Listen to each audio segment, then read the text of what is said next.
আসসালামু আলাইকুম প্রিয় দর্শক, অন্য মঞ্চের আলাপচারিতায় আপনাদের সকলকে স্বাগত জানাচ্ছি।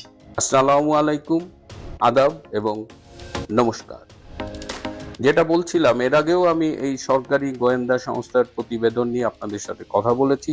তো গতকালকের প্রতিবেদনে সরকারি গোয়েন্দা সংস্থার মাঠ পর্যায়ের ফাইন্ডিংস অনুযায়ী যে তথ্য প্রধানমন্ত্রীর সামনে উপস্থাপন করা হয়েছে, তাতে বলা হয়েছে কমপক্ষে 67% মানুষ তারা অধীর আগ্রহে অপেক্ষা করছে যে বাংলাদেশের রাজনীতিতে আবার আওয়ামী লীগ ফিরে আসবে। আওয়ামী লীগের জন্য সাধারণ মানুষের ভেতরে একটা আগ্রহ এখন একদম সেটা অপেক্ষায় পরিণত হয়েছে এবং মানুষ চাইছে যে আওয়ামী লীগ রাজনীতিতে এই মুহূর্তে ফিরে আসুন। এই পিলে চমকানো তথ্যে সরকারের নীতি নির্ধারকদের মধ্যে এক ধরনের আলোচনা হয়েছে এবং আপনারা রিসেন্টলি খেয়াল করেছেন যে আওয়ামী লীগের উপরে সরকারি প্রশাসন যন্ত্রের নির্যাতন কিন্তু বিগত দিনের চেয়ে অনেক বেড়ে গিয়েছিল। বিএনপির কিছু নীতি নির্ধারক মনে করেছিলেন যে নির্যাতনের মধ্য দিয়ে আওয়ামী লীগ এবং তাদের যে সমর্থক রয়েছে তাদের সবাইকে দাবিয়ে রাখা যাবে, কিন্তু সময়ের সাথে সাথে প্রমাণিত হয়েছে এর ফলে আওয়ামী লীগকে তো দাবানো যায়নি, বরং প্রতিদিন আওয়ামী লীগ, ছাত্রলীগ, যুবলীগ, স্বেচ্ছাসেবক লীগ এবং অন্যান্য যারা অঙ্গ সংগঠন এবং ভ্রাতৃপ্রতিম সংগঠন রয়েছেন তাদের মিছিল কিন্তু দীর্ঘতর হচ্ছে এবং মানুষ আওয়ামী লীগের প্রতি আগের যে কোনো সময়ের চাইতে অনেক বেশি সহানুভূতিশীল এবং জননেত্রী শেখ হাসিনা 1981 সালের 17ই মে বাংলাদেশে আওয়ামী লীগের সভানেত্রী হিসেবে ফিরে আসার পর থেকেই আজ অবধি আবার মনে হয় যে সেই 81 সালের 17ই মের ওই পরপর সময়টা বাদ দিলে আজকে মানুষের কাছে গ্রহণযোগ্যতা এবং জনপ্রিয়তার শীর্ষে শেখ হাসিনা অবস্থান করছেন।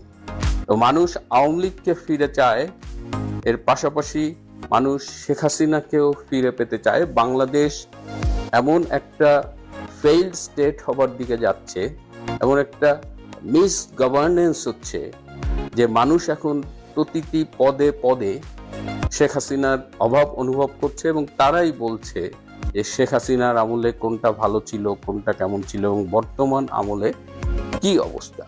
তো এই রিপোর্টটা পাওয়ার পরে সরকারি মহল থেকে এখন মনে করা হচ্ছে যে আওয়ামী লীগের উপরে এইভাবে হার্ড লাইনে গিয়ে সরকার আসলে কিছু অর্জন করছে না, বরং সরকার অনেক কিছু লস করছে। মানুষের কাছে আওয়ামী লীগের জনপ্রিয়তা ও গ্রহণযোগ্যতা বাড়ছে। সরকারের কোনো নীতি নির্ধারক পরামর্শ দিয়েছেন যে সরকারের উচিত হবে আওয়ামী লীগ এবং তার কর্মী সমর্থকদের উপরে হার্ড লাইনে না গিয়ে বরং সফট লাইনে যাওয়া। তো আগামী দিনই বলে দেবে যে আসলে কোন পথে সরকার যাচ্ছে, কারণ বিএনপির মধ্যে কিন্তু অনেকগুলো উপদল আছে। এখন আবার লন্ডন গ্রুপ খুব শক্তিশালী শোনা যায়। এই লন্ডন গ্রুপ আবার গণমাধ্যমে এসেছে যে সিন্ডিকেট করে চাঁদাবাজি হচ্ছে, মানে বিভিন্ন ইস্যুতে সিন্ডিকেট করা হচ্ছে এবং লুটপাট, চাঁদাবাজি সবকিছুতেই বিএনপির এই সিন্ডিকেটিজম চলছে। তো এর মধ্যে আওয়ামী লীগের উপর সফট হওয়ার পরামর্শ দেওয়া হয়েছে সিনিয়র নীতি নির্ধারকদের পক্ষ থেকে। আমরা আগামী দিনে সেটা দেখতে পাবো যে সরকার আসলেই কি সফট লাইনে যাচ্ছে নাকি হার্ড লাইনে যাচ্ছে। এবারে আমি গত দুদিনের রূপান্তরের সত্যের দুটো পর্ব নিয়ে একটু কথা বলতে চাই। আমি পরশুদিন বলেছিলাম যে জাপানি একটি প্রতিনিধি দল প্রধানমন্ত্রী তারেক রহমানের সাথে দেখা করেছে এবং সেখানে তারা মেট্রো রেলে যে ভাঙচুর, স্টেশন ভাঙচুর, অযত্ন অবহেলা এসব বিষয় নিয়ে কথা বলেছে। তো অনেকেই আমাকে বলেন যে ভাই আপনি কি ওই বৈঠকের সময় উপস্থিত ছিলেন কিনা, এটা কিন্তু আমি শুনি, কিন্তু আমি অনেক বৈঠকের গোপন খবর আমি আমার এই রূপান্তরের সত্যে ফাঁস করেছি এবং অধিকাংশই কিন্তু সত্য হয়েছে। অ্যান্ড ইট স্টার্টস ফ্রম সেই লন্ডনের 2025 সালের 13ই জুন যে একান্ত বৈঠক হয়েছিল ডক্টর ইউনূস এবং তারেক রহমানের মধ্যে, সেই বৈঠকের কথাও কিন্তু আমি ফাঁস করেছিলাম। তো এবার জাপানি দল মূলত তাদের এই যে মেট্রো রেল কেন্দ্রিক অসন্তোষটা তারা সরকারকে জানিয়েছিল, এবং ডক্টর ইউনূসের আমলে আমরা কিন্তু দেখেছি যে জাইকা বা জাপান সরকার বাংলাদেশের ব্যাপারে, বাংলাদেশের বিশেষ করে উন্নয়ন সহযোগিতার ব্যাপারে তেমন আগ্রহ দেখায়নি। তো সেটি প্রধানমন্ত্রীর সাথে আলাপ করার পরে আমরা দেখেছি যে আজকের এই ছুটির দিন হওয়া সত্ত্বেও সরকারি কর্মকর্তারা, এমনকি আমাদের যে সড়ক পরিবহন এবং সেতু মন্ত্রণালয়ের মন্ত্রী শেখ রবিউল আলম, তিনি নিজে মিরপুরের মেট্রো রেল স্টেশনে গিয়েছেন, যেটি জুলাই আগস্টের জঙ্গি অভ্যুত্থানে জঙ্গিরা ধ্বংস করেছিল। সেই স্টেশন তদারক করতে গিয়েছেন। তিনি দিয়াবাড়িতে গিয়েছেন এবং তিনি সেখানে বলেছেন যে তারা জানতো না দিয়াবাড়িতেও জঙ্গিরা 4টি গাড়ি পুড়িয়ে দিয়েছিল, যেগুলো মেট্রো রেল সংক্রান্ত কাজে ব্যস্ত থাকতো। এবং যে যে অভিযোগ তারা জানিয়েছিল প্রত্যেকটা সরেজমিনে পরিদর্শন করা হয়েছে, এবং এটা এই ইঙ্গিতই দেয় যে সরকার এই জাপানি জাইকা এবং ওই প্রতিনিধি দলের এই ক্ষোভটাকে গুরুত্বের সাথে নিয়েছে। এবং এই সরকারি কর্মকর্তা ইনক্লুডিং দ্য মিনিস্টার, তাদের এই তৎপরতাই কিন্তু প্রমাণ করে যে তারা এই মেট্রো রেলের ব্যাপারে এখন সিরিয়াস। কারণ এই মেট্রো রেলে কোরবানির ঈদের আগে আপনারা দেখেছেন যে গরুর হাট বসেছে, অবহেলা, অযত্ন, এগুলো কিন্তু আমরা নিয়মিত মিডিয়ায় দেখেছি। তো সেই বিষয়টাও দেখেছি। আরেকটি বিষয় যেটা গতকাল আমি বলেছিলাম যে আরাকান আর্মির যিনি প্রধান, তিনি গুলিবিদ্ধ হয়ে চট্টগ্রামে কঠোর গোপনীয়তার মধ্যে একটি হাসপাতালে চিকিৎসা নিচ্ছেন। আমার একটা দুঃখ যে আমি নিজে মিডিয়ার লোক ছিলাম না, মিডিয়ার সাথে আমার সবসময় একটা ভালো সম্পর্ক ছিল, কিন্তু আজকে বাংলাদেশের মিডিয়াটা কোথায় নেমেছে? এই তথ্যগুলো যদি রূপান্তরের সত্যের মধ্য দিয়ে আমি বলতে পারি, তাহলে বাংলাদেশের গণমাধ্যম কেন বলতে পারে না? কেন তারা বলতে পারেনি যে আরাকান আর্মির চিফ গুলিবিদ্ধ হয়ে চট্টগ্রামে চিকিৎসা নিচ্ছেন? অথচ আমি বলেছি গতকাল, আজকে থাইল্যান্ড এবং মিয়ানমারের অধিকাংশ গণমাধ্যমে এটি অন্যতম প্রধান শিরোনাম হয়েছে যে আরাকান আর্মির চিফ গুলিবিদ্ধ হয়ে বর্তমানে বাংলাদেশে চিকিৎসা গ্রহণ করছে। এবং আপনারা দেখেছেন, আমি বলেছি আমি ইউটিউবে সেই ভিডিও ফুটেজ দেখাতে পারি না, কারণ ইউটিউবের গাইডলাইনের সাথে সাংঘর্ষিক হয়ে যায়, যে টেকনাফ সীমান্তের ওপারে রাখাইন রাজ্যে মিয়ানমার সরকার কিভাবে বোম্বিং করেছে। এবং সেই বোম্বিংয়ে গতকাল আমি বলেছি যে 9 জন জঙ্গি মারা গেছে এবং অসংখ্য আহত হয়েছে। এই যখন কথা হচ্ছে, তখন গতকাল রাতে নাইক্ষ্যংছড়ি সীমান্তে আবারও স্থল মাইন বিস্ফোরণ হয়েছে। আমাদের এই পার্বত্য চট্টগ্রামের সীমান্ত এলাকায় দেখা যাচ্ছে যে বেশ কিছু স্থল মাইন পুঁতে রাখা হয়েছে। এটা কারা পুঁতে রাখে, কখন পুঁতে রাখে, এবং এটা বিস্ফোরণ হওয়ার ফলে একজন সাধারণ কৃষক গতকাল মারা গেছে। তো পাহাড় তো এমনি অশান্ত, কুকিচি ন্যাশনাল ফ্রন্টের সাথে সরকারি বাহিনীর সংঘর্ষ চলছে। আমি গতকাল বলছিলাম কুকিচি ন্যাশনাল ফ্রন্ট দাবি করেছে যে তাদের এই সংঘর্ষে বাংলাদেশের 4 জন সেনা সদস্য নিহত হয়েছে, যদিও বাংলাদেশ আর্মির ফেসবুক পেজে তারা বলছে যে এই সংবাদটি গুজব। তা আমি দুটো তথ্যই আপনাদের কাছে জানিয়ে দিলাম। এবং আমি একটা জিনিস বলি যে আমি রূপান্তরের সত্যের ব্যাপারে আমি সিনসিয়ারলি চেষ্টা করি সত্যটা আপনাদের বলার, এবং রূপান্তরের সত্যে এমন কিছু আমি বলি যেটা প্রথমবারের মতো আমরাই বলি, তারপর এখান থেকে অনেকেই এটা তাদের মতো করে বলেন। রূপান্তরের সত্যকে তারা মেনশন করেন না, এটা নিয়ে আমার কোনো আপত্তি নাই, দুঃখ নাই। সত্যটা সবার কাছে যাক, সূত্রটা মেনশন হোক বা না হোক। এবং আমি আশা করি বাংলাদেশের গণমাধ্যম যেন ওই মতি এবং মাহফুজের মতো নতজানু না হয়, কেউ কেউ অন্তত মেরুদণ্ড সোজা করে দাঁড়াক। প্রিয় বন্ধুরা, আজ এ পর্যন্ত। আগস্ট মাসে শেখ হাসিনা আসবেন ইনি বলেছিলেন কয়েক জায়গায়, কিন্তু আপনার এখানে না কয়েক জায়গায়।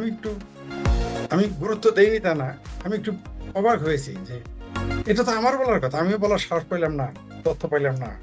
কমরেড সামাদ ভাই কিভাবে বললো? আমি ফোন করবো ভাবতেছিলাম সামাদ ভাই, এটা তো লোকজন বিশ্বাস করবে না, বা আমিও সংশয়ে আছি। ঠিক তার কিছুদিন পরে দেখলাম শেখ হাসিনা ঘোষণা দিলাম, জননেত্রী শেখ হাসিনা আমি ডিসেম্বরে আসতেছি। তার মানে সামাদ ভাই যেটা বলেছেন সেটা কোনো না কোনো ভাবে তিনি কারো না কারো কাছ থেকে, বা তিনি অনুমান করে হাইপোথিসিসে তিনি বুঝতে পেরেছিলেন যে শেখ হাসিনা আসবেন বা ফিরবেন। কারণ দেশের যে পরিস্থিতি, শেখ হাসিনা কেন আসবেন সামাদ ভাই অনুমান করেই বলুক আর তথ্য নেই বলুক, এটার সাথে আমরা একটু যুক্তি মিলাই, তাহলেই হয়ে যাবে। কারণ দেশের যে অর্থনৈতিক পরিস্থিতি, আইনের পরিস্থিতি, মানুষের জানমাল যেভাবে বিপজ্জনক অবস্থায় আছে, এই দেশে কারখানা যেভাবে বন্ধ হচ্ছে, আজকের সর্বশেষ খবর হলো গাজীপুরের কারখানা এখন পাইকারি হারে বন্ধ হবে। অলরেডি এই 22-23 মাসে তো অনেক কিছু বন্ধ হয়েছে, আগামীকাল থেকে পাইকারি হারে সারা দেশে। গাজীপুর বন্ধ হওয়া মানে কি? সবই বন্ধ হয়ে যাওয়া, কারণ ম্যাক্সিমাম তো ওইদিকে চলে গেছে এখন। তারপর ঢাকার ভিতরে থাকতেই পারবে না, এত খরচ, তারা এমনি চলে গেছে। কিছু শ্রমিক ছিল কম বেতনে, গাজীপুরে থাকতো, আবারে থাকতো, তারাও চলে যাবে, কারণ বন্ধ হয়ে গেলে তো চলে যেতে আপনি বাধ্য। তো এটা কেন হচ্ছে, কি কারণে হচ্ছে? আবার এইদিকে ইসরায়েলের রাষ্ট্রদূত বলেছে বাংলাদেশে হামাসের ঘাঁটি আছে। আবার আমেরিকার একজন নেতা মন্ত্রী ইসরায়েলে গিয়ে বলেছেন যে ইহুদি এবং ইসরায়েলের জন্য আমেরিকা ঠিক আছে, বলে নাই আমেরিকার জন্য ইহুদি এবং ইসরায়েল ঠিক আছে। সবগুলো আপনি মেলান, বাংলাদেশে এই মুহূর্তে আওয়ামী লীগের উপর যে নির্যাতন, নিপীড়ন, অসংগতা দেখানো হচ্ছে, সব মিলিয়ে আপনি যদি দেখেন তাহলে শেখ হাসিনা আসতেছে। কেন আসতেছে? কারণ মানুষের পেটে ভাত নাই, আগেও ছিল না, এখন আরো কমে গেছে। মানুষের চাকরির বন্দোবস্ত নাই, চাকরি আরো চলে যাবে, বন্দোবস্ত তো নাই, চলে যাবে। তারেক রহমানের চেহারাটা দেখেন, চেহারা দেখলেই বোঝা যায় যে তিনি ভয়ে আছেন। তার বডি ল্যাঙ্গুয়েজ দেখেন, দেখে বিশ্বাসই হয় না যে সে একজন দেশের প্রধানমন্ত্রী। আপনি তার বডি ল্যাঙ্গুয়েজ দেখেন, সর্বোচ্চ মনে হয় যে তিনি একটা টেনিস ক্লাবের সভাপতি, বা কোনো স্কেটিং ক্লাবের সভাপতি, বা তিনি কোনো ব্যবসায়িক সমিতির, বণিক সমিতির সভাপতি, এরকম তারে মনে হয়। তারে কিন্তু দেশের প্রধানমন্ত্রী মনে হয় না। আর আমাদের কমরেড সামাদ ভাই যেটা বললেন যে যুদ্ধ অবস্থা শুরু হওয়ার আগে কিছু সিমটম থাকে, তার অন্যতম সিমটম হইল দেশের আইন শৃঙ্খলার চরম অবনতি, কাউকে কিছু না বলা।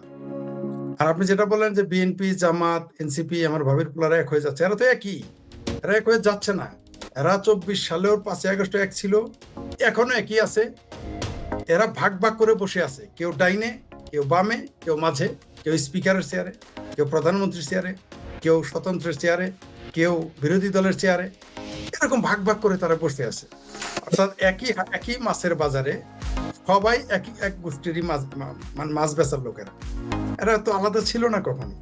আর ওই যে যেটা আপনি বললেন এবং কমরেড সামাদ ভাই বললেন, শেখ হাসিনার আসার ঘোষণা হওয়াতে তারা আরো নড়েচড়ে বসেছে, কারণ তারা জানে তাদের কি পরিণতি হবে, কারণ তারা কি কি অন্যায় করছে সবাই জানে, যাহা আমরা জানি না তাহা তো তারা জানে। আপনারা যে এই যে জুলাই আন্দোলনের নির্যাতন, নিপীড়নের যতটুকু আমরা জেনেছি, যেহেতু মিডিয়া স্বাধীন নয় এবং মিডিয়া এখন তাদেরই হাতে, যারা জুলাই সন্ত্রাস ঘটিয়েছে, আমরা অনেক কিছু জানতে পারতেছি। আপনি কল্পনাই করতে পারবেন না কি কি নির্যাতন তারা করছে এবং করতেছে, এগুলো সব মিডিয়াতে আসবে। তো তারা তো তাদের পরিণতি জানে যে কি হবে, তাই তারা ভয়ে ঐক্যবদ্ধ হয়ে যাচ্ছে এবং হবেই, তারা ঐক্যবদ্ধ হবেও। এখন বলেন যে আওয়ামী লীগ কি হবে? আসলে আগেও বলেছি, আপনার চাইলে সামাদ ভাই বললেন, সামাদ ভাইয়ের যে লাস্ট ভার্স সেটার সাথে আমি একমত, যে এখন মুখোমুখি হওয়া ছাড়ার উপায় নেই। আমি যখন প্রথম পোস্ট দিয়েছিলাম, প্রথমে লিখেছিলাম ছাত্রলীগের ভরসা হয়ে ফিরে আসার কোনো সুযোগ নাই, তাকে ভয়ঙ্কর রূপে ফিরতে হবে। এখানে ভয়ঙ্কর রূপে বলতে বুঝাইছি মুখোমুখি হইতে হবে স্বাধীনতা বিরোধী। ছাত্র দলের কেন্দ্রীয় নেতারা সেটা প্রতিবাদ করলো, আমাকে সরাসরি বলেনি। দেখলাম যে তার 3 দিন পরেই বিভিন্ন জায়গায় লেখা থাকে ছাত্রলীগ ভরসা হয়ে ফিরবে, ভয়ঙ্কর হয়ে নয়। তখন বুঝতে পারলাম সরাসরি আমার কিছু বলতে পারে না, তাই তারা এই ভাষা প্রয়োগ করছে। ভালো, আমিও চাই ছাত্রলীগ ভরসা হয়ে ফিরুক, আওয়ামী লীগ ভরসা হয়ে ফিরুক, কিন্তু তারপরে 6 মাসে যা যা ঘটলো, তারপরে কিন্তু আর আওয়ামী লীগের ভরসা হয়ে ফিরার কোনো সুযোগ নেই, ছাত্রলীগেরও না, আওয়ামী লীগের না। আর তারপরের 1 বছর যা ঘটেছে এবং এখন পর্যন্ত যা ঘটতেছে, ছাত্রলীগ, আওয়ামী লীগ বা মুক্তিযুদ্ধের পক্ষের মানুষকে কি ভরসা হয়ে ফিরে আসার সুযোগ আছে? নাই। আমি সামাদ ভাইয়ের সাথে ওটা ঐক্যমত সংহতি প্রকাশ করতেছি বা একমত হচ্ছি যে বাংলাদেশ এখন যে পরিস্থিতিতে আছে, ময়দান, বাংলাদেশের যে ময়দানটা তৈরি করে রেখেছে যে বা যারা, এমন ময়দানই রাখা হয়েছে এখন যুদ্ধ ছাড়া কোনো বিকল্প নেই। সেটা সিভিল ওয়ার হতে পারে, সরাসরি যুদ্ধ হইতে পারে, বহু কিছু করতে পারে, অর্থাৎ রক্তপাত অনিবার্য, মুখোমুখি হওয়া অনিবার্য। কারণ এরা জানে এরা উঠে গেছে বাঘ না, এরা একই সাথে বাঘ এবং সিংহের পিঠে উঠেছে, নামলেই বাঘ আর সিংহ খেয়ে ফেলবে। তাই তারা তাদের সর্বোচ্চ চেষ্টা করবে যারা এখন ক্ষমতায় থাকার জন্য। আর যারা বাঘ সিংহের পিঠে নেই, মানে যারা মুক্তিযুদ্ধের পক্ষে, আওয়ামী লীগ, ছাত্রলীগ, যুবলীগ, কৃষক লীগ, তাঁতি লীগ, আওয়ামী মহিলা লীগ, আওয়ামী মহিলা যুবলীগ, তারা আছে, স্বেচ্ছাসেবক লীগ, এরা তো বসে থাকবে না ভাই। এরা তো সেই ৭৫-এর পরে যে ঘটনা ঘটেছে, আওয়ামী লীগ ২১ বছর বিরোধী দলে ছিল, এইবার ২১ বছর বিরোধী থাকার মতো ইচ্ছা, আকাঙ্ক্ষা এবং শক্তি কোনোটাই আওয়ামী লীগের নেই। তাহলে তাকে কি করতে হবে? তাকে ফিরতে হবে। এবং আমি নিশ্চিত এরা যদি আন্দোলন নাও করে, তাও 5 বছরের মধ্যে এই সরকার একাই পড়ে যাবে তাসের ঘরের মতো। যেমন কোনো কাঠে, কোনো শক্ত কাঠ, সেখানে যদি ঘুণে ধরে, আপনি যদি কিছু না করেন, ওইটা একটা সময় ঘুণেটা খেয়ে ফেলবে, একাই পড়ে যাবে। তো এই সরকারের অবস্থা তাই। এদের কাছে না অর্থ ৬৯,০০০ কোটি টাকা এই 4 মাস মানে লোন নিয়েছে। একটা সদ্য সরকার নির্বাচিত ৬৯,০০০ কোটি টাকা কিভাবে নিল এই 4 মাসে আমাকে বোঝাই বলেন। এর আগে আমাদের ভাবির পোলার সরকার, ইউনূস কাকার সরকার নিয়েছে ১ লক্ষ কোটি টাকা প্লাস। তো এগুলো কি? দেশের অর্থনীতি কোন দিকে যাচ্ছে? আপনি কি মনে করতেছেন শিল্প কারখানা এমনি বন্ধ হচ্ছে? কারণ মালিকারা বেতন দিতে পারবে না, পারতেছে না, ব্যবসায়ীরা বলে ফেলতেছে যে আমরা চালাইতে পারতেছি না, কারণ এই দেশে বিনিয়োগ আসতেছে না, পাশাপাশি রপ্তানি নেই। সামাদ ভাই যদি নিজে তার নাটোরে বিনিয়োগ না করে, আপনি যদি সিলেটে বিনিয়োগ না করেন, আমি যদি জামালপুরে বিনিয়োগ না করি টাকা থাকা সত্ত্বেও, তাহলে জামালপুরে অন্য কেউ বিনিয়োগ করবে, সিলেটে অন্য কেউ বিনিয়োগ করবে, নাটোরে অন্য কেউ বিনিয়োগ করবে। আমরা 3 জন যদি আমাদের ডিস্ট্রিক্টে বিনিয়োগ না করি, ধরেন আমাদের সামর্থ্য আছে ১,০০০ কোটি টাকা বিনিয়োগে, আমরা আমাদের জেলাতে করি না, আর অন্য ওই বরিশাল থেকে এসে বিনিয়োগ করবে, বরিশাল থেকে বিনিয়োগ করবে, ঢাকা থেকে বিনিয়োগ করে, এত পাগল তো হয় নাই, এত পাগল তো মানুষ হয় নাই। তো এই দেশে না বিনিয়োগ আছে, না চাকরি আছে, না কর্মসংস্থান সৃষ্টি হচ্ছে, একটার সাথে একটা রিলেটেড, ব্যাংক খালি হয়ে যাচ্ছে, মানুষ ভয় পাচ্ছে, মানুষ কিন্তু ভয়ের মধ্যে আছে। আমার সাথে, আপনি জানেন যে আমার সাথে স্ট্রিট পিপলের কথা হয়, সব পেশাজীবী, সামাদ ভাই যেমন বললো, সামাদ ভাই রাজনীতিটাই তেমন, সব পেশাজীবী মানুষের সাথে চলতে হয়। আমার ধারণা তার এই অফিস রুমে একমাত্র শুধুমাত্র প্রস্টিটিউট ছাড়া সব পেশার মানুষ আসে, পিয়ন থেকে শুরু করে বড় কর্মকর্তা, হাজি, গাজী, বদমাইশ, গুন্ডা সবই আসে, সবাই, সব পেশার মানুষ আসে, ব্যবসায়ী, চাকরিজীবী, রিক্সাওয়ালা, সবাই আসে, হুজুর, আলেম ওলামা সবই আসে। এক মুফতি সাহেবকে তো আমাদের দেখালেনি তিনি। তেমনি আমিও সবার সাথে কথা বলি, দেশের অবস্থা ভালো না। আপনি বিশ্বাস করেন এই মুহূর্তে বিএনপির লোকজন অসন্তুষ্ট, নিজেরাই অসন্তুষ্ট, কিন্তু তারা চুপচাপ বসে আছে। কিন্তু এরা গায়ের জোরে যা যা করতেছে, আওয়ামী লীগ মানবে না, না মানলে তখন সংঘর্ষ অনিবার্য হয়ে উঠবে। আর শেখ হাসিনা তো ঘোষণা দিয়েই ফেলেছেন, যদি তিনি বলতেন আমি আসতেছি, আগে যা বলেছেন সমস্যা ছিল না, সেটা তারিখ তিনি ওই যে বিএনপির মতো বলতেন আগামী ঈদে আসতেছি, ঈদের পর আসতেছি, এইলে বলে তিনি বলে দিয়েছেন ডিসেম্বরে। আর তিনি তো তারেক রহমান না, তিনি শেখ হাসিনা, তিনি বলতে পারবেন না আগামী বছর ডিসেম্বর, বা বলতে পারবেন না ২৭ আবার যে ২৮ সালের ডিসেম্বর, তিনি বলতে পারবেন না, এই সুযোগ তার নাই। তিনি বলছেন এই বছরের ভিতরে, এই বছরের মানে এই ডিসেম্বরের ভিতরে উনি সুনির্দিষ্ট করে বলে দিয়েছেন, আগামী ঈদ বলেন নাই, বলছেন আগামী ডিসেম্বর, বলছেন এই ডিসেম্বরে আমি আসবো। আর তিনি বলেছেন যেহেতু একটা কিছু ঘটবেই এবং বড় কিছু ঘটবে। এই সরকার তার সাথে চায়নার সাথে চুক্তি করেছে, চায়নাকে করিডোর দিয়েছে, ভারত এটাকে ভালো চোখে দেখে নাই, চায়নাকে করিডোর দিয়েছে, আমেরিকাটা ভালো চোখে দেখে নেই। আবার আমেরিকাকে আপনি চুক্তি করেছেন, চায়নাটা ভালো চোখে দেখে নাই, ভারতও ভালো চোখে দেখে নাই। এই যে একটা ত্রিমুখী চতুর্মুখী যুদ্ধ আমাদের সামনে অপেক্ষা করতেছে।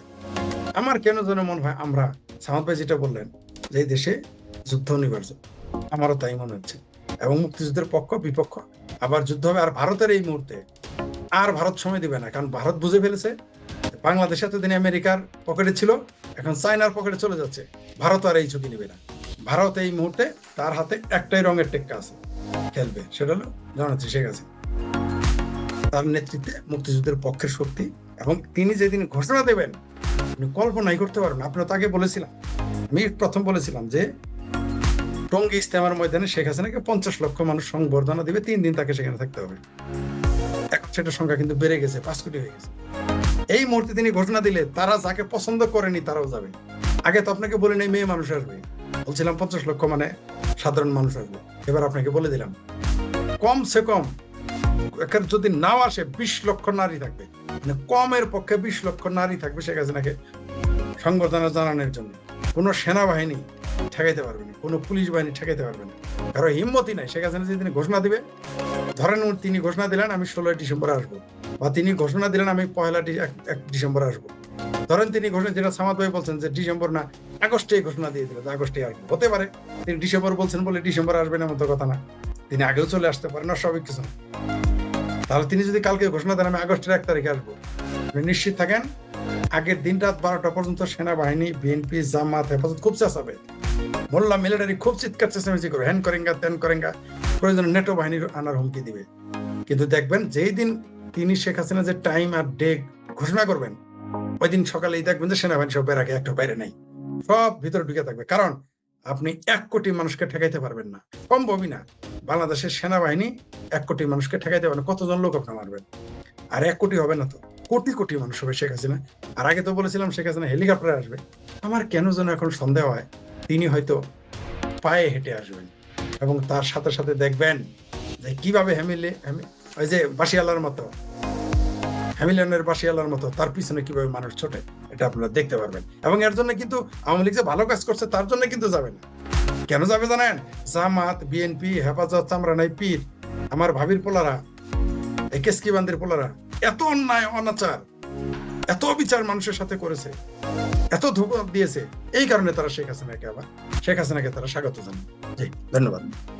কারণ আওয়ামী লীগ তো এখন আবার রিসার্জেন্ট হচ্ছে, শেখ হাসিনা আসবেন বাংলাদেশে, তাকে মেরে ফেলার জন্য জঙ্গি লাগবে না? অনেক জঙ্গি লাগবে। বর্তমানে বাংলাদেশে যে পরিমাণ চরমপন্থী আছে, এটা তো সারা পৃথিবীকে, আমি আবার বলছি, সারা পৃথিবীকে ডিস্টেবিলাইজ করার জন্য যথেষ্ট। শুধু বাংলাদেশ না, আপনার 3 থেকে 500 জঙ্গি হলে মার্কিন যুক্তরাষ্ট্র ডিস্টেবিলাইজড হয়ে যাবে। যদি আপনি হাসনাত সার্জিসরা যেই ফরম্যাটে ছিল, 300 হাসনাত সার্জিসকে মার্কিন যুক্তরাষ্ট্রে ঢুকিয়ে দিতে পারতেন, তারা কিন্তু মার্কিন যুক্তরাষ্ট্র দখলও করে ফেলতে পারত। শুধু 92-93 সালে কাবুল শহরে জঙ্গিদের দ্বারা নিহত জঙ্গিদের সংখ্যা ছিল 25 থেকে 30 হাজার। সৌদি আরবের গঠনের পর থেকে, ইসলামিক প্রজাতন্ত্র তো না, সৌদি আরব অর্থাৎ কিংডম অফ সৌদি আরবিয়া গঠনের পর থেকে আজ পর্যন্ত সৌদি আরবে কোনো মৌলবী কোনো ধর্মের কথা প্রচার করতে পারে না যদি সে কথাটা প্রচারের পেছনে সৌদি সরকারের অনুমোদন না থাকে। সম্প্রতি ঢাকা শহরে আইসিস, আল কায়দা সহ বিভিন্ন জঙ্গি সংগঠনের পতাকা ওড়ানোর পর সারা দেশের মানুষ মনে হচ্ছে একটু লড়ে চড়ে বসেছে। এতে কোনো সন্দেহ নাই যে তারেক রহমানের সরকার দীর্ঘায়িত হলে এইসব জঙ্গিদের সাথে তার একটা মোকাবেলা হবে। সেই মোকাবেলায় আমি অবশ্যই তারেক রহমানের সরকারের সাথে থাকব। তবে তারেক রহমান এই সংগ্রামে টিকবেন কি টিকবেন না, জঙ্গিদের সাথে পারবেন কি পারবেন না, এখন আমি যে বক্তৃতাটা দিতে যাচ্ছি সেটার বিষয়বস্তু হলো সেটা। দেখুন, বাংলাদেশে আগেও জঙ্গি ছিল। বাংলাদেশে আওয়ামী লীগ যদি সরকারে থাকে জঙ্গিদের তারা কন্ট্রোলে রাখতে পারে, কিন্তু বিএনপি যদি ক্ষমতায় থাকে তখন কিন্তু ভিন্ন চেহারা দেখা যায়। আমরা যদি 2001 থেকে 6 সালে দেখি, বাংলাদেশে যত রাজনৈতিক অরাজনৈতিক সরকার এসেছে তাদের মধ্যে জঙ্গিদের সবচেয়ে বেশি পৃষ্ঠপোষকতা দিয়েছে। আসলে পৃষ্ঠপোষকতা দেওয়ার কথা এখানে বলার দরকার নেই, জঙ্গিদের সরাসরি সরকারই ছিল কিন্তু ইউনূসের সরকার। যদিও ইউনূসের সরকারে যারা বসেছিল, সাখাওয়াত, তৌহিদ, এরা কয়েকটা ফেস ছিল। সাখাওয়াত তো মোটামুটি আধা জঙ্গি একটা লোক, এই লোকের বুদ্ধি অত্যন্ত জড় প্রকৃতির এবং সে ডক্টরেটও করেছে কলিমুল্লার মাধ্যমে। এই ধরনের জড় বুদ্ধি প্রতিবন্ধী লোক ইউনূসের সরকার চালিয়েছে, আর চালিয়েছে সরাসরি জঙ্গি মতবাদের লোক, যেমন আদিলুর রহমান, নাহিদ, মাহফুজ, সজীব, এগুলো তো সব আত্মঘাতী জঙ্গি ছিল। পরবর্তীতে হাতে অর্থ পেয়ে এগুলো আপাতত জঙ্গিবাদ ছেড়ে দিয়ে এখন অর্থ ভোগে নেমে পড়েছে। এই ইউনূসের সরকার বাদ দিলে 2001 থেকে 2006 সালে বিএনপির যে সরকারটা ছিল, তারা ছিল বাংলাদেশের সবচেয়ে বেশি জঙ্গি বান্ধব সরকার। দেখবেন ওই সময়ে বিখ্যাত বাংলা ভাই আর শায়ক আব্দুর রহমানের উদয় হয়েছিল। তারপরে বিভিন্ন সাংস্কৃতিক প্রোগ্রামে বোমাবাজি হতো এবং সরকার সেটাকে অত্যন্ত সহনীয় দৃষ্টিতে দেখত এবং সরকার কোনো ব্যবস্থা কিন্তু নিত না। এই ইতিহাসটা আমরা জানি, এইখানে আসলে বেশি কথা আমাদের বলার নাই।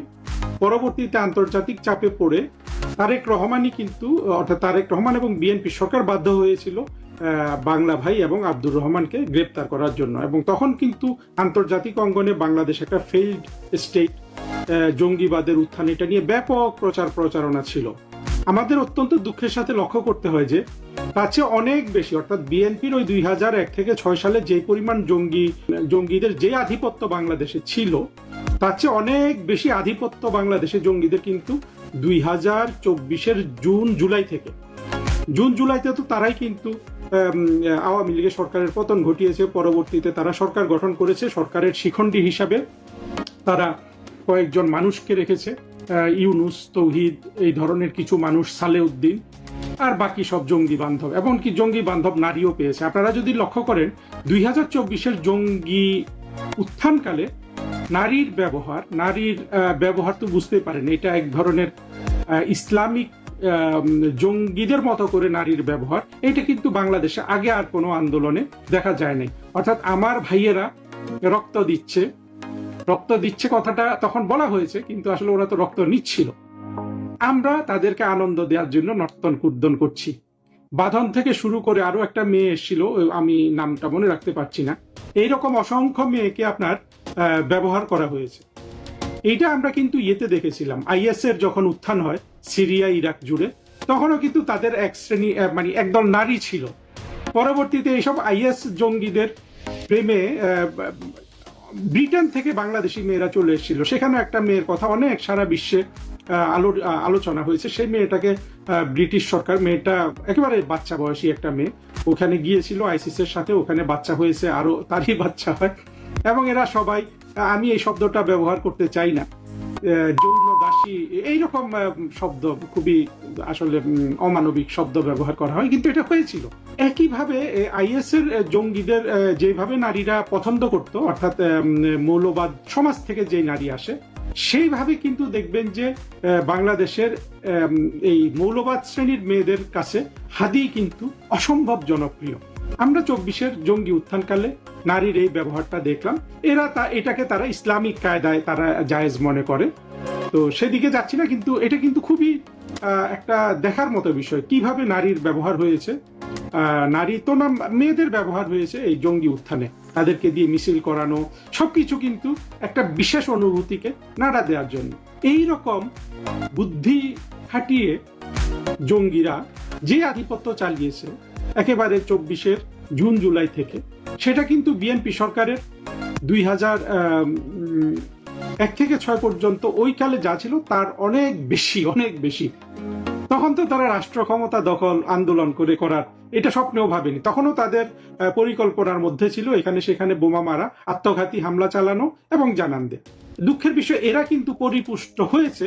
আওয়ামী লীগ সরকার যদিও জঙ্গিকে চাপের মধ্যে রেখেছিল, কিন্তু এরা যে কোথায় কোথায় বৃদ্ধি হয়েছে এইটার ব্যাপারে কিন্তু আমরা আওয়ামী লীগ সরকারের কার্যকর কোনো ব্যবস্থা গ্রহণ হলে তো আসলে 2024-এর জঙ্গি উত্থানই হতো না। অর্থাৎ 2024-এর জুন মাস থেকে বাংলাদেশ আজ পর্যন্ত কিন্তু পুরোপুরি অকুপাইড বাই জঙ্গিস, এইসব ইসলামিস্ট এবং আপনার আত্মঘাতী চরমপন্থী যত ধরনের আছে। এদের মধ্যে আমরা জামাত, হেফাজত, এদেরকে চিনি এবং অন্যদের কিন্তু আমরা চিনি না। অর্থাৎ এরা সবাই এখনো গুপ্ত সংগঠন করে। এবারের যে পতাকা যেগুলো টাঙিয়েছে, এখানে হারুন ইজহারের খুব ভূমিকা আছে। হারুন ইজহার আপনারা জানেন, এগুলোকে সব ইউনুস কিন্তু ছেড়ে দিয়েছিল। কিন্তু একটা বিশেষ কৌশল হিসাবে কিন্তু জঙ্গিরা এখনো তারেক রহমানের সাথে কনফ্রন্ট করছে না।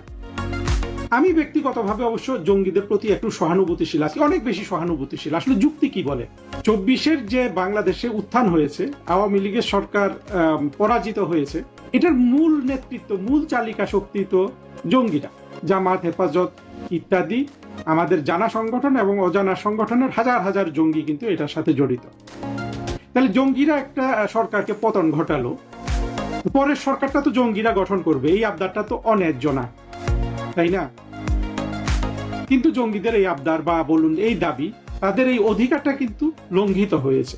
সেটা লঙ্ঘন করেছে ইউনূস এবং পরবর্তীতে বিভিন্ন ব্যবস্থায় তারেক রহমান। কেউ তো এই অধিকার ছেড়ে দিবে না। তারেক রহমান সরকার গঠন করতে পেরেছেন, এটা তার সাফল্য হিসাবে দেখা হচ্ছে।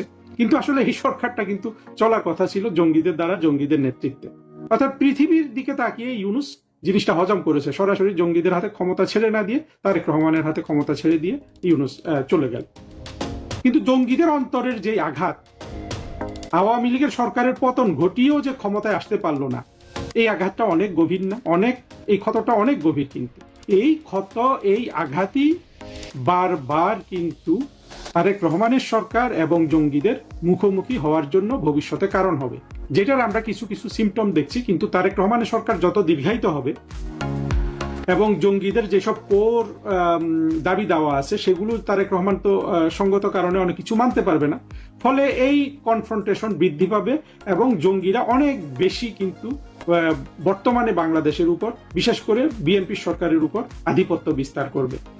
একসময় বিভিন্ন আন্তর্জাতিক চাপে বা বিদেশিদের দেখানোর জন্য তারেক রহমানকে কিন্তু তাদের উপর চড়াও হতে হবে। ওই সময় কিন্তু এই চরমপন্থীরা কিন্তু ভায়োলেন্ট আচরণ করবে এবং তারা এমনকি তারেক রহমানের প্রাণনাশের চেষ্টা করলেও করতে পারে। সরকারে থাকা অবস্থায় তারেক রহমানের চারপাশে যেই প্রতিরক্ষা ব্যূহ আছে সেইটা তারা ভেদ করতে পারবে না, কিন্তু ভবিষ্যতেও কিন্তু তারেক রহমান এদের টার্গেট হয়ে থাকবে। আর যদি তিনি সেটা না হতে চান তাহলে তাদের সাথে কম্প্রোমাইজ করতে হবে। সেই কম্প্রোমাইজে কি হতে পারে? তারা যেসব দাবি দাওয়া করে, হেফাজতের অধিকার 13 পয়েন্ট, এগুলো আছে না বিভিন্ন দাবি দাওয়া, অর্থাৎ হয় তারেক রহমান সাহেবকে পুরোপুরি ইসলামিক জঙ্গি শাসনের মতো করে রাষ্ট্র চালাতে হবে, নতুবা জঙ্গিদের হাতে রাষ্ট্র ক্ষমতা দিতে হবে। এই ইস্যু নিয়ে কিন্তু এই কনফ্রন্টেশনটা তারেক রহমান এড়াতে পারবেন না। এই রকম যখন অবস্থা হবে তখন কিন্তু আমাদের তারেক রহমানের সাথে থাকাই আমাদের জন্য হবে আসলে মানবতার কাজ। কিন্তু জঙ্গিদের তারেক রহমানের সরকার কি মোকাবেলা করতে পারবেন? অতীতে কে পেরেছেন? জঙ্গিবাদ মোকাবেলা করতে হলে প্রথমত বিশ্বাস করতে হবে যে এটা ভালো জিনিস নয়, কিন্তু একজন মুসলমানের পক্ষে এটা বিশ্বাস করা কিন্তু সহজ না। ফলে আপনাকে মুসলমান থাকা এবং সেখান থেকে জঙ্গিকে পৃথক করা, এইটা একটা গুরুত্বপূর্ণ কাজ হয়ে যায়। এই বিষয়ে কিন্তু বাংলাদেশে কোনো ধরনের কাজ হয়নি। বাংলাদেশে এখন পর্যন্ত যত মুসলমান আছে, সেটা জামাতের হোক, সেটা আওয়ামী লীগের হোক, সেটা বিএনপির হোক, সবাই কিন্তু জঙ্গিদের প্রতি কোনো না কোনো পর্যায়ে সহানুভূতি অনুভব করে। সেখান থেকে চলে আসা, ফিরে আসা, এটা অত্যন্ত দুরূহ কাজ। কিন্তু ইসলামের সূতিকাগার সৌদি আরব কিন্তু এই কাজটা প্রথম থেকে করে আসে। এমনকি সৌদি আরব যখন জামাত সহ বাংলাদেশের এই ধরনের প্রতিষ্ঠানকে অর্থ সহযোগিতা দিত, এখন কত দেয় জানি না, অতীতে অনেক দিত, তখনও কিন্তু সৌদি আরবে অভ্যন্তরীণভাবে কোনো মৌলবী কোনো কথা প্রচার করতে পারত না, যদি না সেই কথা প্রচারে সৌদি সরকারের অনুমোদন থাকত। বাংলাদেশে ঘটনাটা তার উল্টো। প্রধানমন্ত্রী শেখ হাসিনা হোক, প্রধানমন্ত্রী তারেক রহমান হোক, তারা কোনো কথা বলতে পারবে না যদি জঙ্গিরা সেটা অনুমোদন না করে। আবার বলছি, সৌদি আরবে কখনো, সৌদি আরবের গঠনের পর থেকে, ইসলামিক প্রজাতন্ত্র তো না সৌদি আরব, অর্থাৎ কিংডম অফ সৌদি আরবিয়া গঠনের পর থেকে, কিংবা ওয়াহাবি টোহাবি এসব বলা হয়, তাদের সংস্কারের পর থেকে আজ পর্যন্ত সৌদি আরবে কোনো মৌলবী কোনো ধর্মের কথা প্রচার করতে পারে না যদি সেই কথাটা প্রচারের পেছনে সৌদি সরকারের অনুমোদন না থাকে। আজ পর্যন্ত বাংলাদেশের কোনো সরকার প্রধান বা মন্ত্রী এমন কোনো কথা বলতে পারেননি যেটা জঙ্গিরা অনুমোদন করে না। দুই একজন বলেছেন, ফিনিশড হয়ে গেছেন।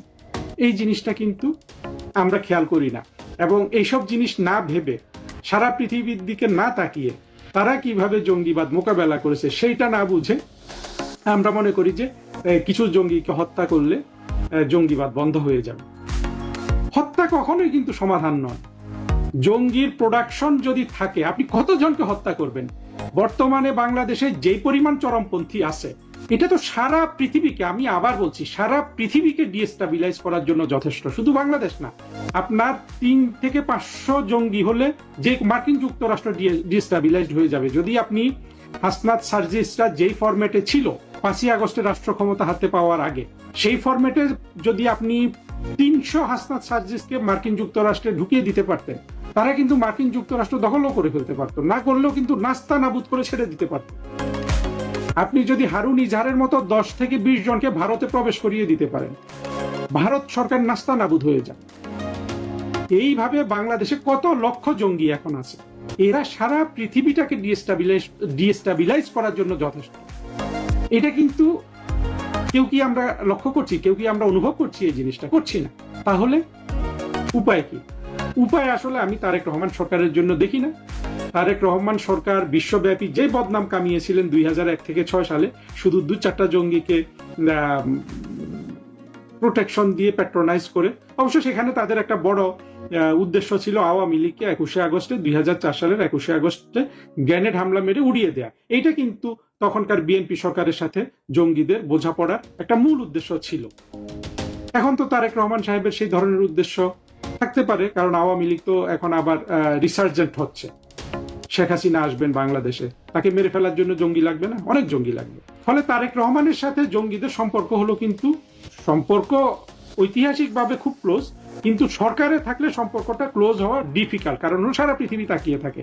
ফলে সম্পর্কটা হবে অম্ল মধুর। এই আলোচনাটা অনেক দূর নেওয়া যায়। আমি আসলে আলোচনাটা করছি তারেক রহমানের সরকারকে সাবধান করার জন্য। আমি জানি না তিনি কিভাবে এই বিপদ মোকাবেলা করবেন, যে বিপদ তিনি নিজে, যার প্রতি তার প্রীতি আছে, যে বিপদ তিনি এখন সরকারের প্রধানমন্ত্রী থাকা অবস্থায় না পারবেন গিলতে, না পারবেন বের করতে। কিন্তু সেটা যাই হোক, আমি তারেক রহমান সরকারকে সমর্থন দিব। তবে আমি কাউকে মেরে ফেলা, রাস্তাঘাটে মেরে ফেলা, এগুলো আসলে সমর্থন করি না, অত্যই কষ্ট লাগে। কিন্তু সারা পৃথিবীর দিকে তাকিয়ে দেখেন, পাকিস্তান সবচেয়ে বেশি জঙ্গি মেরেছে, রাস্তায় পিটিয়ে মেরে, রাস্তায় গুলি করে মেরেছে জঙ্গিরা। এইটা শুধু ইউনুসের আমলে দেখেছি পিটিয়ে মারা। জঙ্গিরা হয় জবাই করে, গুলি করে, বেশিরভাগ জবাই করে। আলজেরিয়াতে দেখেছে 2 থেকে 2.5 লাখ মানুষকে জবাই করা হয়েছিল পুরো 1990-এর দশকে। সারা পৃথিবীতে আপনি জঙ্গিদের ক্ষমতা দিয়ে দেন, রাষ্ট্র ক্ষমতা, তারা কিন্তু একে অন্যকে আপনার জবাই করবে। আজকে বাংলাদেশের জামায়াত হেফাজত এক হয়ে গেছে না? যদিও মনে হচ্ছে এক হয় না, কিন্তু এক আছে। আপনি তাদেরকে কালকে রাষ্ট্র ক্ষমতা হাতে দেন, এরা কিন্তু আবার তখন কে কাফের না, প্রত্যেকে তো প্রত্যেকের দৃষ্টিতে কাফের, তারা কিন্তু আবার খুনাখুনি শুরু করবে। এটা সবচেয়ে বেশি আমরা দেখেছি আলজেরিয়া, অবশ্য একটু ভিন্ন প্রেক্ষাপট। জঙ্গিরা যে জঙ্গিদের খুন করে, এইটা আমরা দেখেছি সোভিয়েত ইউনিয়নের তাড়ানোর জন্য আফগানিস্তানে যেসব জঙ্গিদের নেওয়া হয়েছিল তাদের মধ্যে। শুধু 92-93 সালে কাবুল শহরে জঙ্গিদের দ্বারা নিহত জঙ্গিদের সংখ্যা ছিল 25 থেকে 30 হাজার। 2 বছরে শুধু জঙ্গিদের দ্বারা নিহত, খুন করা জঙ্গি সংখ্যা ছিল 25 থেকে 30 হাজার। আপনারা একটু ইতিহাসটা ঘেটে দেখবেন। তখন এদের সবাইকে মুজাহিদিন বলা হতো, এদের বড় বড় নেতা ছিল। তখন কিন্তু এই নামগুলো আসতো: আহমদ শাহ মাসুদ, গুলবুদ্দিন হেকমতিয়ার, বুরহানুদ্দিন রব্বানি, এরকম অনেক নাম আমার এই 3টা মনে আছে। এর মধ্যে 2 জনকে কিন্তু আবার আত্মঘাতী জঙ্গিরা খুন করেছে। নিজেরাও মুজাহিদ সর্দার বা জঙ্গি নেতা, আবার খুনও করেছে প্রতিপক্ষের জঙ্গিরা। আরো 2-1 জন বেঁচে আছে হয়তো এখনো, কিন্তু বেশিরভাগ খুন হয়ে গেছে। যত মুজাহিদিন কমান্ডার ছিল, শুধু 1 জন বেঁচে আছে, মানে প্রমাণিত বেঁচে আছে, যার নাম হলো জেনারেল আব্দুল রশিদ দোস্তাম। কারণ দোস্তাম ছিল উজবেকরা সাধারণত উজবেক এবং ওই অংশটা যারা প্রাক্তন সোভিয়েত প্রজাতন্ত্রগুলো থেকে এসে, তারা সোভিয়েতদের শাসনের ফলস্বরূপ অনেক বেশি সেকুলার মানুষ। এই জন্য আব্দুল রশিদ দোস্তাম বেঁচে আছে। কিন্তু বাকি জঙ্গি নেতারা বেশিরভাগ কিন্তু খুন হয়ে গেছে জঙ্গিদের হাতে।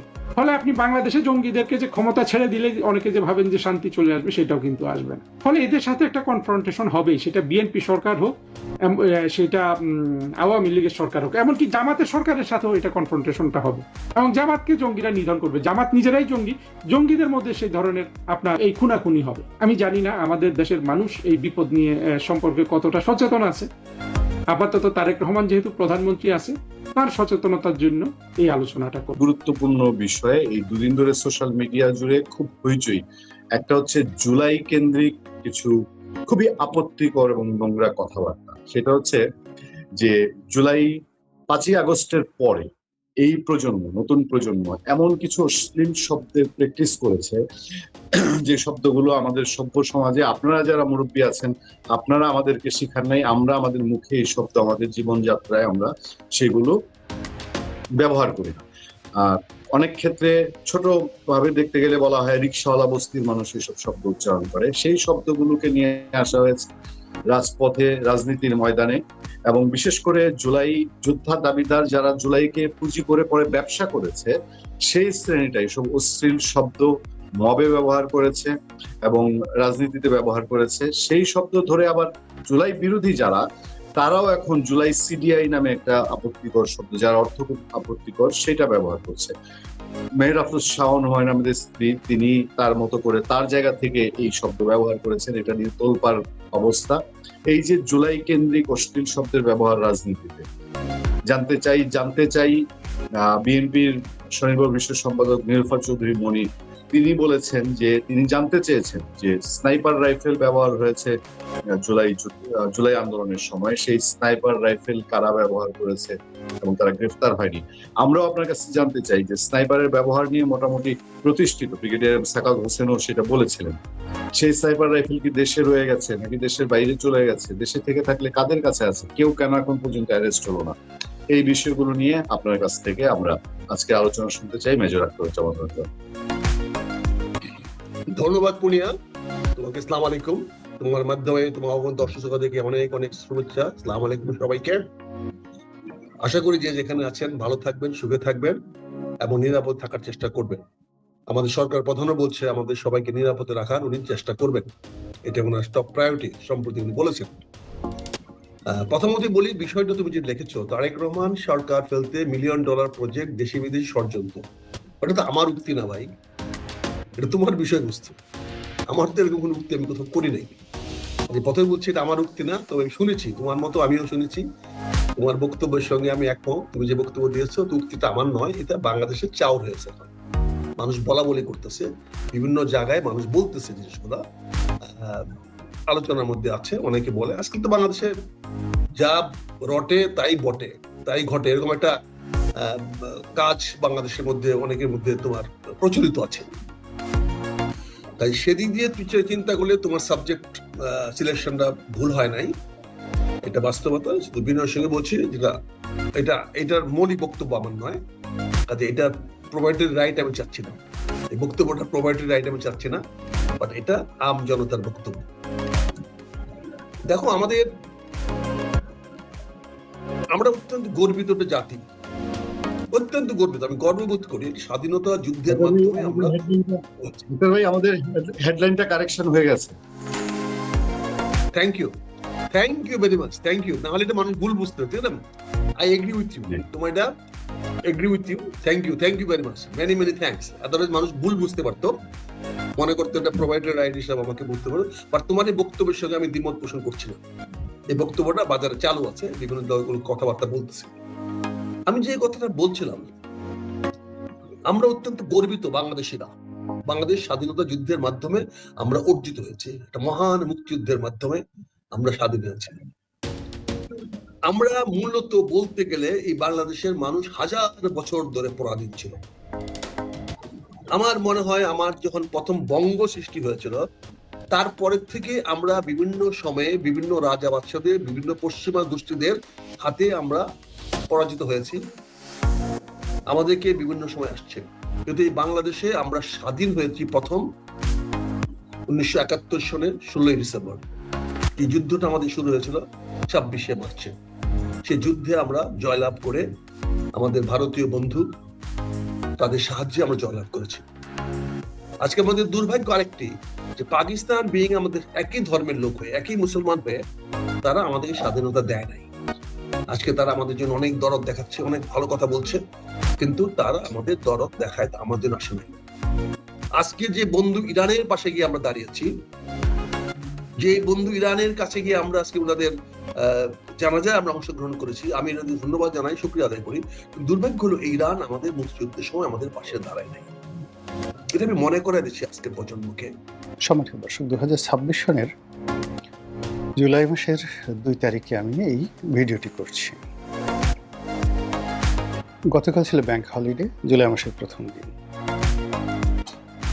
যদি আমরা স্মরণ করি 2024 সনের এই জুলাই মাসের প্রথম দিনটি,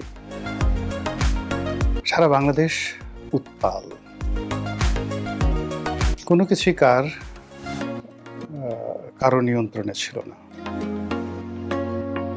মানুষের মধ্যে বা মানুষের রক্তের মধ্যে একটি বিপ্লব, একটি আন্দোলন, একটি অভ্যুত্থানের যে বারুদ, এটি মিশে গিয়েছিল। যে রমণী কোনোদিন ঘর থেকে বের হয়নি, তিনিও এই সময়টাতে বের হয়ে গিয়েছিলেন। যে শিশু সারাদিন বসে শুধু কার্টুন দেখত, মিকি মাউস বা ধরুন টম অ্যান্ড জেরি, সেও জানালা দিয়ে উঁকি দিয়ে মিছিল দেখাকে মনে করত জীবনের সবচেয়ে বড় বিনোদন, প্রাপ্তি, আত্মতৃপ্তি। যে দুর্বল এবং ভীরু মানুষটি ঘর থেকে বের হতো, বাজারে যেত, মসজিদে যেত, আর মাথা নিচু করে ঘরে ঢুকত, সেও মসজিদ থেকে বের হয়ে বাজার থেকে আসার পথে দাঁড়িয়ে দাঁড়িয়ে ছাত্র জনতা যারা আন্দোলন করছে তাদের সেই দৃশ্য দেখত। জুলাইয়ের পরে কি হবে, শেখ হাসিনার পতনের পরে কি হবে, সারা বাংলাদেশ কোথায় কিভাবে যাবে, আমরা কেউ কল্পনা করিনি। আমরা শুধু চেয়েছি শেখ হাসিনার পতন হোক। ঠিক এরকম একটা প্রেক্ষাপটে জুলাই গেল, আগস্টের 5 তারিখে আমরা একটা নতুন পরিবেশ পেলাম, নতুন পরিস্থিতি পেলাম। আমাদের অনেকের জন্য আনন্দ, কিন্তু বাংলাদেশের 6 কোটি মানুষ যারা আওয়ামী লীগের সঙ্গে জড়িত ছিল সরাসরি, তাদের জীবনে রীতিমতো বিভৎস কালো রাত্রি চলে এলো। যেভাবে পাকিস্তান হানাদার বাহিনী 1971 সনের 25শে মার্চ তারিখে সমস্ত বাঙালির জীবনে এক দুর্বিষহ, 7.5 কোটি বাঙালির জীবনে এক দুর্বিষহ দুঃস্বপ্ন তৈরি করে ফেলেছিল। ঠিক একইভাবে জুলাই আন্দোলন পজিটিভ অর্থে সারা বাংলাদেশের মানুষকে যেভাবে মুক্তির স্বাদ দিয়েছে, একইভাবে আওয়ামী লীগ, যুবলীগ, ছাত্রলীগ থেকে শুরু করে আওয়ামী লীগের যে পরিজন যারা আছেন, যাদের সংখ্যা প্রায় 6 কোটি, তাদের জীবনে রোজ কেয়ামত নেমে এসেছিল। ফলে কি হলো, যেটিকে তারা 36শে জুলাই বলে, মানে 36শে জুলাই মানে আগস্ট মাসের 5 তারিখে যেদিন শেখ হাসিনা গেলেন, সেটিকে সবাই উদযাপন করেছে, সীমাহীন উদযাপন। মানে 5 তারিখে ঢাকার যে উচ্ছ্বাস আমি 1971 সন দেখিনি, কিন্তু আমি 90 দেখেছি, এরশাদের পতন দেখেছি। কিন্তু জুলাইতে শেখ হাসিনার পতনের পর যে পুরো ঢাকা শহর যে উন্মাদনা ছিল, যে আনন্দ ছিল, যে ফুর্তি ছিল, মনে হলো এত বড় চাঁদ আর মহাকাশে কখনো ওঠেনি, আর এত বড় আনন্দ, এত বড় ঈদ বাঙালির জীবনে আসেনি। কিন্তু এই ঘটনা 48 ঘন্টার মধ্যে যখন মব তৈরি হলো, সারা বাংলাদেশে একটার পর একটা চাঞ্চল্যকর ঘটনা শুরু হয়ে গেল, এবং বিভিন্ন জায়গাতে গনিমতের মাল সংগ্রহ করার জন্য যেভাবে জুলুম অত্যাচার ছিল, মুহূর্তের মধ্যে যারা মানবতাবাদী, যাদের মনের মধ্যে একটু মানবতার জায়গান আছে, প্রায় সবাই হাহাকার করে উঠলো যে একই হলো, একই হলো। তারপর ধীরে ধীরে শুরু হলো মব, গালাগালি, টিনের ছেলে কাউয়া, অমুক আমার, 1 2 3 4, এই 1 2 3 4 অমুকের অমুক মারতে মারতে সেই বুড়া নাই, গুঁড়ো নাই, নারী নাই, পুরুষ নাই। প্রথমে মুখে মারা শুরু করলো, আর এখন এই 2 বছরের মাথায় বলাৎকার, ধর্ষণ এমন নির্মম অবস্থায় পৌঁছে গেছে যে মানে মাদ্রাসাগুলোতে রীতিমতো এখন কান্নার রোল পড়ে গেছে, সেটা নারীদের মাদ্রাসা হোক কিংবা পুরুষদের বা ছেলেদের মাদ্রাসা হোক। এরপর সামাজিক জীবন, রাজনৈতিক জীবন, অর্থনৈতিক জীবন, প্রায় সর্বত্রই যে হাহাকার তৈরি হয়েছে, সেই হাহাকার কারণে মাত্র 2 বছরের মাথায় যে বিশাল একটা স্বপ্নভঙ্গ, সেই স্বপ্নভঙ্গের কারণে জুলাইয়ের যারা পক্ষশক্তি ছিলেন তারা সবাই অবদমিত, অনেকে লজ্জিত, অনেকে পিছু হেঁটেছে, অনেকে মনের দুঃখে দেশ ছেড়ে চলে গেছে, অনেকে পরিবর্তিত পরিস্থিতিতে যে স্বপ্ন দেখেছিল সেই স্বপ্ন বাস্তবায়িত না হওয়ার কারণে যা কিছু শেষ সম্বল ছিল সেটাও শেষ হয়ে গেছে। আর জুলাই মাসে যাদের পতন হয়েছিল, জুলাই বিপ্লবে যাদের পতন হয়েছিল, 36শে জুলাইতে যারা এই বাংলাদেশ থেকে চলে গিয়েছিল, তারা ধীরে ধীরে ধীরে ধীরে জনসম্মুখে চলে এসেছে। তারা মিছিল করছে প্রকাশ্যে, তারা বাংলাদেশে ঢুকে পড়ার হুমকি দিচ্ছে, ধামকি দিচ্ছে, এবং তাদের যে কোনো একটা প্ল্যান, একটা সাধারণ প্রোগ্রাম যে তারা 23শে জুন আওয়ামী লীগের প্রতিষ্ঠা বার্ষিকী পালিত হবে, এই প্রতিষ্ঠা বার্ষিকী মোকাবেলা করার জন্য সারা বাংলাদেশে সেনাবাহিনী ডিপ্লয় করতে হয়েছে। বোঝার চেষ্টা করুন যে জুলাই বিপ্লবের যাদেরকে পরাজিত শক্তি বলা হয় তারা কি পরিমাণ সংগঠিত হয়েছে। এখন শেখ হাসিনার বক্তব্য যেভাবে গুরুত্বপূর্ণ, অন্য যে কোনো আওয়ামী লীগ নেতা দেশের ভিতর থেকে বলুক, বাইরে থেকে বলুক, একইভাবে সেটা গুরুত্বপূর্ণ। এবং একই সঙ্গে যা হচ্ছে বাংলাদেশে, এই বাংলায় যা কিছু হচ্ছে তাতে করে সবার নাক, কান, 5টি ইন্দ্রিয় তারা খোলা রেখেছে। আওয়ামী লীগ কী করে, আওয়ামী লীগ কখন আসবে, আওয়ামী লীগ আসলে কি করতে চায়। জুলাই মাসটা আমাদের দেশে প্রাকৃতিকভাবে অভিশপ্ত একটি মাস। এই মাস ব্যক্তির জীবনে, সমাজের জীবনে, রাষ্ট্রের জীবনে হাজার বছরের ইতিহাসে বহু বিপর্যয় ঘটিয়েছে। কখনো প্রাকৃতিক বিপর্যয়, কখনো রাজনৈতিক বিপর্যয়, কখনো অর্থনৈতিক বিপর্যয়, কিংবা কখনো মানুষের যে পারস্পরিক দ্বন্দ্ব, সংঘাত, হানাহানি, মারামারি, একই জাস্ট কোনো কারণ নেই। এই জুলাই মাসে বাংলাদেশে বহু ঘটনা ঘটেছে।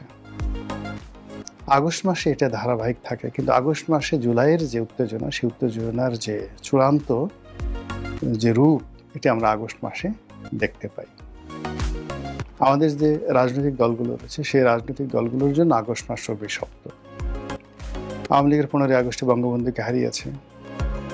21 আগস্টের গ্রেনেড হামলায় আওয়ামী লীগের যে ক্ষতি হয়েছে, দেশের রাজনীতির যে ভিত্তিগুলো, মৌল ভিত্তিগুলো নষ্ট হয়ে গেছে। এবং শেখ হাসিনা যেভাবে এর দ্বারা তাকে পৃথিবী থেকে সরিয়ে দেওয়ার যে চক্রান্ত করা হয়েছিল, কিয়ামত পর্যন্ত শেখ হাসিনার বংশধর, তার শুভানুধ্যায়ী কেউ 21 আগস্টের গ্রেনেড হামলাকে ভুলতে পারবে না। যারা এই হামলা করেছে তাদেরকে স্বয়ং আল্লাহ যদি বলেন, আওয়ামী লীগের লোকজন ক্ষমা করবে না। আওয়ামী লীগ কিয়ামত পর্যন্ত খুঁজতে থাকবে কে 21 আগস্টের গ্রেনেড হামলা চালিয়েছে, তাকে ধরো, তাকে মারো, প্রতিশোধ নাও। এরকম একটা অবস্থা, জিঘাংসা তৈরি হয়ে গেছে আগস্ট মাসের 17 তারিখে। এই আগস্ট মাসের 21 তারিখে আওয়ামী লীগের জন্য, আবার এই আগস্ট মাসের 17 তারিখে 2005 সনে, পরপর 2004 সনে হলে 21 আগস্টের গ্রেনেড হামলা, আর 2005 সনে 17 আগস্ট সারা বাংলাদেশে একযোগে একই সঙ্গে জঙ্গিরা সমস্ত কোর্ট কাছারিগুলোতে, প্রত্যেকটা জেলা শহরের ডিস্ট্রিক্ট জজ আদালতে তারা বোমা হামলা চালালো। এবং সেই বোমা হামলায় একজন জজ মারা গেলেন, বহু ক্ষয়ক্ষতি হলো সারা পৃথিবীতে। বাংলাদেশের যে জঙ্গিবাদ, বাংলা ভাই, আব্দুর রহমান থেকে শুরু করে জামাত, এদের সবার বিরুদ্ধে একটা জনমত তৈরি হয়ে গেল সারা পৃথিবীতে। মার্কিন স্টেট ডিপার্টমেন্ট থেকে শুরু করে সব জায়গাতে এই জঙ্গিদের মদতদাতা হিসেবে বিএনপিকে ব্ল্যাকলিস্ট করা হলো, এবং বিএনপির শীর্ষ নেতৃত্বে যারা ছিলেন সবাই আমেরিকার খাতায় একজন দাগী মানুষ হিসেবে, কলঙ্কিত মানুষ হিসেবে সেখানে তাদেরকে লেখা হলো। এই গেল সেই অবস্থা। তো সেই যে ধারাবাহিকতা, সেই ধারাবাহিকতা বছর গেলে, যখনই জুলাই আসে, যখনই আগস্ট আসে, সেই গত 17 বছর কিন্তু আওয়ামী লীগ কেঁদেছে। আর সেই কান্নাটি আবার 2024 সালের আগস্ট মাসের 5 তারিখে তাদেরকে একেবারে মাটির সঙ্গে মিশিয়ে দিয়েছে। এখন প্রশ্ন হলো যে এত বড় একটা বিপ্লব, এত বড় একটা অন্যায়, এত সুদীর্ঘকালের শাসন, যেটিকে এখন ফ্যাসিবাদী শাসন বলা হচ্ছে, এরপরে আওয়ামী লীগের তো অস্তিত্ব থাকার কথা নয়, আওয়ামী লীগের নাম নেওয়ার মতো কিন্তু মানুষ বাংলাদেশে থাকার কথা না। কিন্তু কেন আবার আওয়ামী লীগ তার স্বরূপে ফিরে আসার চেষ্টা করছে? কেন আওয়ামী লীগ ভয় দেখাচ্ছে? কেন আওয়ামী লীগকে আমরা ভয় পাচ্ছি? কেন আওয়ামী লীগ নিয়ে আলোচনা করছি? কেন কেন কেন? পাগলের মতো শুধু এই প্রশ্নগুলো। আমাদের যেভাবে প্রশ্ন আছে, দ্বিতীয় যে স্তর, সেটা হলো আওয়ামী লীগ কি এই জুলাই আগস্ট মাসে বসে থাকবে? হয়তো বসে থাকবে, হয়তো নাকে তেল দিয়ে ঘুমাবে, হয়তো যে যার অবস্থানে থেকে পোলাও কুরমা কালিয়া কোপ্তা খাবে, কেউ হয়তো হাজারি করবে, ডাজ নট ম্যাটার, আমরা কিছু জানি। কিন্তু আমাদের আতঙ্ক যে সুসংগঠিত আওয়ামী লীগ তার রাজনৈতিক ক্ষমতা, তার শক্তি, তার অর্থ, তার বিত্ত এবং সর্বোপরি ভারতের ইসরায়েলের মোসাদ, সিআইএ এবং তাদের অন্য যে সকল সাহায্যকারী শক্তি রয়েছে, অক্সিলারি ফোর্স রয়েছে, তাদের মাধ্যমে বাংলাদেশে নাশকতা চালানোর চেষ্টা করবে, সরকারকে ভয় দেখানোর চেষ্টা করবে, আওয়ামী লীগের আধিপত্য বিস্তার করার চেষ্টা করবে এবং যে কোনো একটা কর্ম ঘটিয়ে তারা সরকারকে বিশ্ববাসীর কাছে বিব্রত করবে। এখন বাংলাদেশে যা কিছু হচ্ছে নেতিবাচক, প্রায় সব কিছুর জন্যই সকল পক্ষ আওয়ামী লীগকে দায়ী করছে। সাদা পতাকা সারা বাংলাদেশে টানানো হচ্ছে, সবাই বলছে এটা রয়ের একটা মাস্টার প্ল্যান। এটা আওয়ামী লীগ এই কাজগুলো করছে মূলত ধর্মকে ব্যবহার করে, জামাতকে এবং অন্যান্য ইসলামী যে দলগুলো আছে তাদেরকে পশ্চিমের কাছে হেয় করার জন্য। আওয়ামী লীগের যে রাজনৈতিক কৌশল এবং তাদের যে বুদ্ধিমত্তা, তারা এই কাজ করতে পারে, আবার নাও করতে পারে, কিন্তু ঘটনাগুলো ঘটছে এবং এই পতাকা টানানোর ফলে আমাদের সমস্যা হচ্ছে।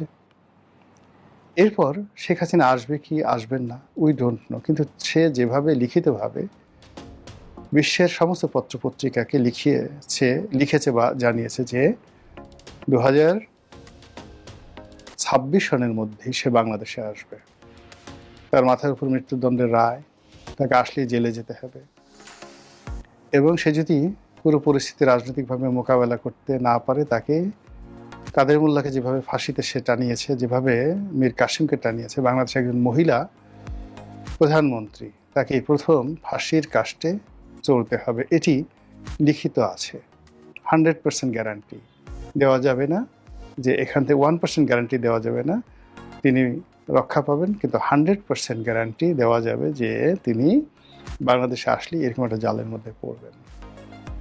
সেই ঝুঁকি তিনি জানেন, তারপর তিনি আসতে চাচ্ছেন। তার মরণের কেন এত স্বাদ, কেন ফাঁসিতে ঝোলার তার এত আগ্রহ?